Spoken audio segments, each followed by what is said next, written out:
महाबोधि महाविहार की मुक्ति के लिए रामदास आठवले के सहयोगी संजय डोलसे का समर्पण। मुंबई के उपनगर चेंबूर जिमखाना से सीएन न्यूज चैनल के कार्यकारी संपादक और मुंबई के वरिष्ठ पत्रकार कपिल देव खरवार की report. Republican party of India Athawale के राष्ट्रीय अध्यक्ष और केंद्रीय सामाजिक न्याय और अधिकारिता राज्य मंत्री रामदास आठवले ने बोध गया का महाबोधि महाविहार की व्यवस्था बौद्ध अनुयायियों को देने के लिए बिहार और केंद्र सरकार के निर्देशन में लाने के लिए संपूर्ण देश में एक आंदोलन चलाया है। इसी परिप्रेक्ष्य में रामदास आठवले ने आगामी 14 अक्टूबर को आजाद मैदान में महाबोधि महाविहार कृति समिति के तत्वाधान और गौतम सोनावणे के संयोजन में एक भव्य रैली का आयोजन किया है। इस मोर्चे को सफल बनाने के लिए रामदास आठवले विगत कई महीनों से संपूर्ण देश का दौरा कर सभा के माध्यम से लोगों को मिल रहे हैं। उनके इस अथक परिश्रम का नतीजा उस समय देखने को मिला जब इस संदर्भ में एक सभा के दौरान लगभग मुंबई की सभी राजनीतिक दलों के प्रमुख लोगों को राज्यसभा सांसद चंद्रकांत हंडोरे द्वारा ग्रांड नालंदा हॉल चेंबूर में आयोजित एक कार्यक्रम में पहली बार एक मंच पर देखा गया। इस मोर्चे को कामयाब बनाने के लिए मुंबई के कई जिलों में सभा का आयोजन किया गया। इस संदर्भ में रामदास आठवले के प्रबल समर्थक और आरपीआई आठवले के दक्षिण मध्य मुंबई जिला अध्यक्ष संजय डोलसे इन सभी से आगे चल रहे हैं। उन्होंने चेंबूर जिमखाना में सभा का आयोजन कर इस संदर्भ में सबसे अधिक सभा करने वालों में अपना नाम दर्ज कराने में कामयाबी हासिल कर ली है। महाराष्ट्र महासचिव मोर्चा के संयोजक गौतम सोनावणे, सिद्धार्थ कासारे, शीला गांगुर्डे, सुरेश वारसिंगे, अजित रणदिवे, श्रीकांत भालेराव, साहेबराव ससाने, विनोद जाधव, रवि गायकवाड़, सुभाष साल्वे, अनीस पठान, जयकर मागाड़े के अलावा कई नेता और कार्यकर्ताओं का समावेश था। सभा के समापन पर संजय डोलसे ने अपने लाडले नेता रामदास आठवले सहित उपस्थित सभी गणमान्य लोगों का दिल से आभार व्यक्त किया। अब हमारे चैनल के दर्शक रामदास आठवले के विचारों को सुनेंगे। रात्रीचा फोन लावणं म्हणजे बरोबर काम आहे।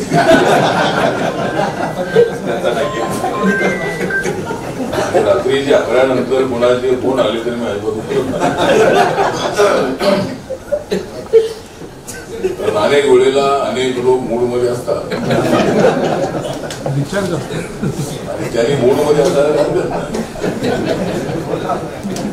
ते वेगळ्या मूड मध्ये असतात आणि वेगळ्या मूड मध्ये अचानक फोन लावतात आणि सांगतात की मी बोलतोय आणि लगेच हा माझ्या सोबत आहे, त्याच्याशी बोला, सांगायचं एवढंच आहे की आज ही बैठक जी आहे ती बैठक 2 जिल्ह्याची बैठक आहे। 2 जिल्हे मुंबईमधले पॉवरफुल असणारे जिल्हे आहे। या भागातून मागच्या वेळेला जे 12 नगरसेवक निवडून आले होते त्यातले 7-8 नगरसेवक या भागातून निवडून आले होते आणि त्यानंतरच्या काळापासून तुमची मला नेहमी साथ आहे। नंतरच्या काळापासून तुमची मला नेहमी साथ आहे, म्हणून मी पुढे पुढे जात आहे।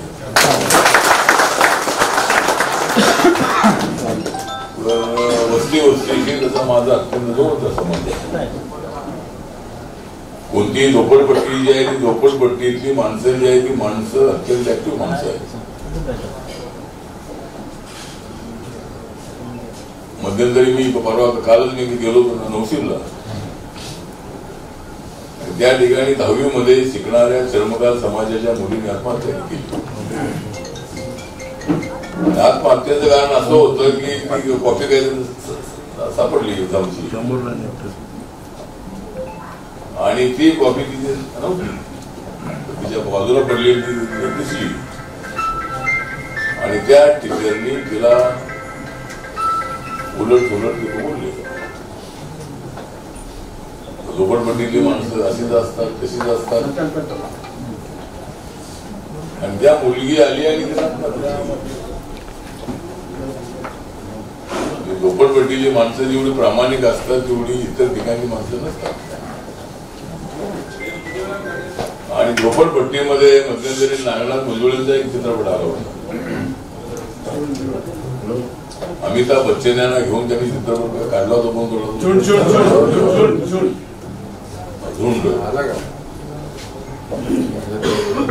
आणि झोपड झोपडपट्टीत राहणारी माणसं काय केस वाढवलेली वगैरे असतात असं नाही.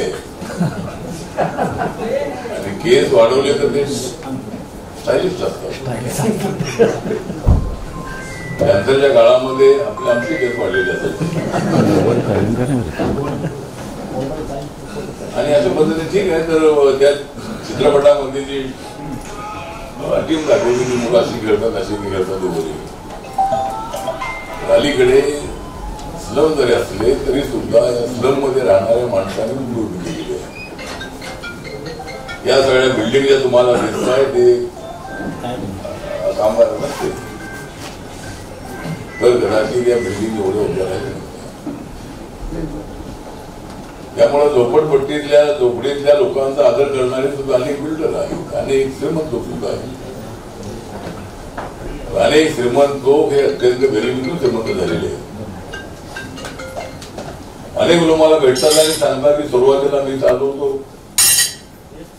हॉटेलमध्ये काम केलं, इथं झोपलो तिथं झोपलो, इथं नोकरी लागली, अनेक वर्ष आम्ही असं केलं आणि आता ते करोडपती झालेले आपल्याला पाहायला मिळतात. ठीक आहे, तो तर विषय वेगळा आहे. पण आपल्याला 14 ऑक्टोबरचा जो रॅलीचा कार्यक्रम आहे, यशस्वी करण्याची समाजाची जबाबदारी आहे.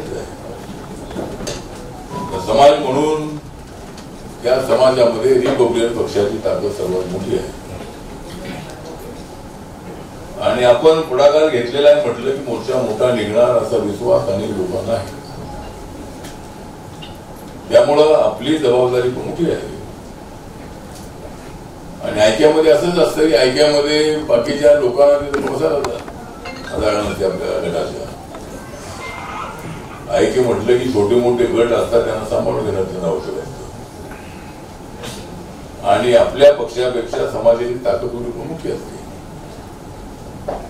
त्यामुळे आपण हा प्रयत्न केलेला आहे की आपण बाळासाहेब आंबेडकर, आनंदराज आंबेडकर, भीमराव आंबेडकर यांना बोललो, राजनाथ आंबेडकर यांना बोललो. दुसरा आंबेडकर कोणता? अक्षय आंबेडकर हे आपल्यासोबत आहे. पण इतर अगदी भाऊजी आहेत ते काही या मिटिंगला आले नाही किंवा त्यांनी पाठिंबा दिलेला नाही. पण आपण काय त्यांच्याबद्दल निगेटिव्ह अजिबात बोलत नाही, आपल्याला बोलायचं नाही. त्यांचा या मागणीला पाठिंबा एवढा आपण म्हणायचं म्हणजे पाठिंबा आहे त्यांचा, मोर्चाला पाठिंबा नसेल. या मागणीसाठी सर्व बौद्ध समाज, सर्व आरपीआयचे गट, सगळ्या संघटना या महाबोधी महाविहाराच्या मुख्य आंदोलनामध्ये सहभागी होण्यासाठी सज्ज आहेत.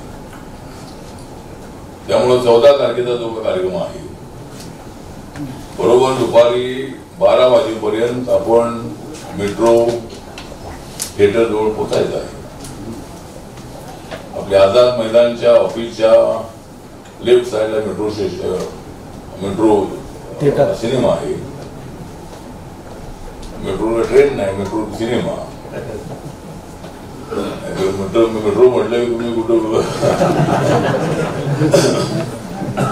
त्यामुळे मेट्रो सिनेमा जवळून आपल्याला रॅली छानपणे काढायची आहे. हातामध्ये निळे झेंडे आणि पंचशिलेचे झेंडे घ्यायचे आहे. गळ्यामध्ये पंचशिलेचा मफलर टाकायचा आहे. आणि बाकीचे लोक जरी सामील झाले तरी आपल्या पक्षामध्ये आपण आहात म्हणून आपलं मन मोठं आहे. मुस्लिम समाज आणि मातंग समाजाचे लोक काही यामध्ये सामील होतील. त्यांनी पिवळ्या पट्ट्या आणि हिरव्या पट्ट्या आणायच्या नाही. म्हणजे आपल्याला मोर्चा जो आहे तो बौद्ध समाजाचा मोर्चा आहे. आपण पक्ष म्हणून आपण त्यामध्ये सामील होत आहे, चांगली गोष्ट आहे. फक्त बाहेरून सुद्धा अनेक लोक येण्याची शक्यता आहे. अनेक जिल्ह्यातून 20, 30, 40, 50 गाड्या छोट्या मोठ्या काही बसेस शक्यता आहे. मुंबईमध्ये आल्यानंतर एक 10-20 हजार लोकांची जेवणाची व्यवस्था होणार सुद्धा आवश्यक आहे. त्यामुळे काही लोकांनी थोडी जबाबदारी घ्यायला 2,000, 3,000 लोकांचं सारं ते जेवण आहे. पॅकेट्स आहे, भाजी आहे, तर ते सुद्धा काही स्टॉल त्या ठिकाणी आझाद मैदानात लागले पाहिजे आणि बाहेरून आलेल्या लोकांच्यासाठी जेवणाची व्यवस्था सुद्धा होणं आवश्यक आहे. होल्डिंग जे आहे ते होल्डिंग आपण एक दिवस अगोदर लावतो ही सवय करून असली पाहिजे. एवढ्या दिवसापूर्वी डेट ठरलेली आहे तर आपले 8 दिवसाच्या अगोदर काही ठिकाणी बॅनर लागायला होते, पण आतापर्यंत एक सुद्धा बॅनर कुठे लागलेला दिसत नाही. त्यामुळं उद्यापासून जरी आपण कामाला लागणं अत्यंत आवश्यक आहे.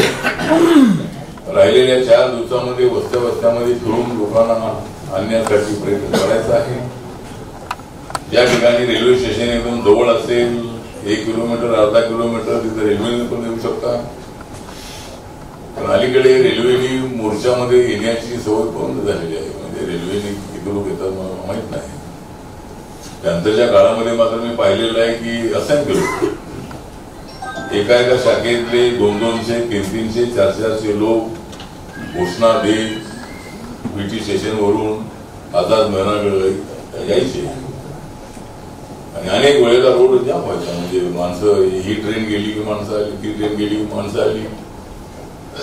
आणि त्यावेळेस त्या कमिशनरना माहित होतं की आपली ताकद फार मोठी ताकद आहे, शिस्तबद्ध असणाऱ्या कार्यकर्त्यांची ताकद आहे, आपला आदेश मान्य करणारे प्रत्येक कार्यकर्ते आहेत. त्यामुळे त्यावेळेला रिव्हर नावाचे पोलीस आयुक्त होते, ते मला कुठेही भेटले की ते मला बघितलं उभं राहायचे त्यावेळेला कॅन्सरच्या काळामध्ये. त्यामुळे कॅन्सरची एक मोठी ताकद होती. आता हळूहळू ताकद वाढलेलीच आहे, पण आंदोलनामध्ये जाण्याची सवय थोडी कमी झालेली आहे. त्यामुळं आपण आपलं आंदोलन सुद्धा ऍक्टिव्ह ठेवलं पाहिजे. सत्तेमध्ये आपण आहोतच आहोत आणि महाबोधी महाविहार जे आहे ते आमच्या ताब्यात, त्या म्हणत की आपल्या ताब्यातच आहे. ट्रस्टमध्ये फक्त ते त्यांचे लोक असतील, पण त्या ठिकाणी बौद्ध लोक सगळे येतात, तिथे हिंदू लोक येतात असं नाही आहे. आणि हिंदू लोक आले तर टुरिस्ट म्हणून येतात. जसे आपले लोक तिरुपतीला इथं जातात, पंढरपूरला इथं जातात, किंवा असं टुरिस्ट म्हणून आपण त्या ठिकाणी गेलो तरी म्हणजे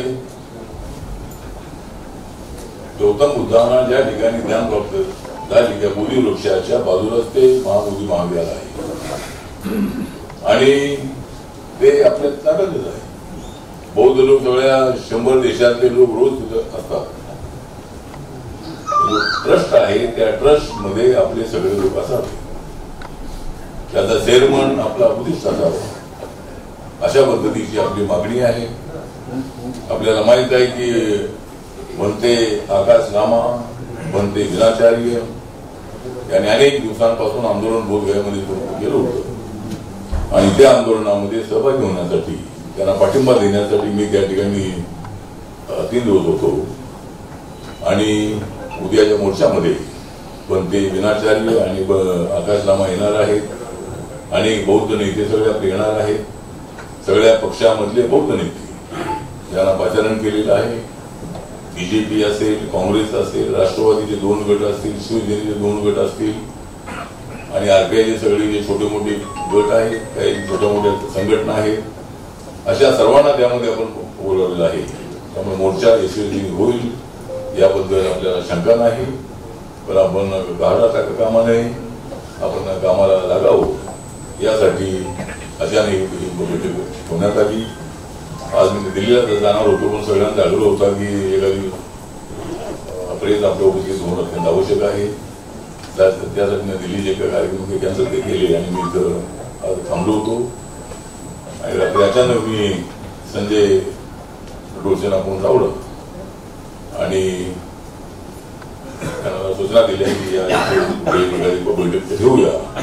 त्याप्रमाणे अचानक मेसेज दिल्यानंतर ही बैठक यशस्वी करण्यासाठी संजय डोळसे यांनी प्रयत्न केलेला आहे आणि अजित रणदिवे यांनी आजच्या बैठकीचं संचालन केलेलं आहे. आणि बाकी सगळेच आपले मुंबईचे अध्यक्ष आणि बाकी सर्वच या ठिकाणी कार्याध्यक्ष, राज्याचे ऑल इंडियाचे सगळे नेते या ठिकाणी उपस्थित आहेत.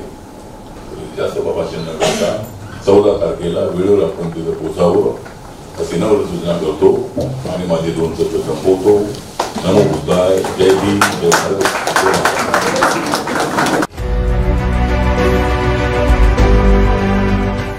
CEN न्यूज देश प्रदेश की ताजा तरीन खबरों के लिए CEN न्यूज को सब्सक्राइब करें और रहें पल पल की खबर से हर पल बाखबर.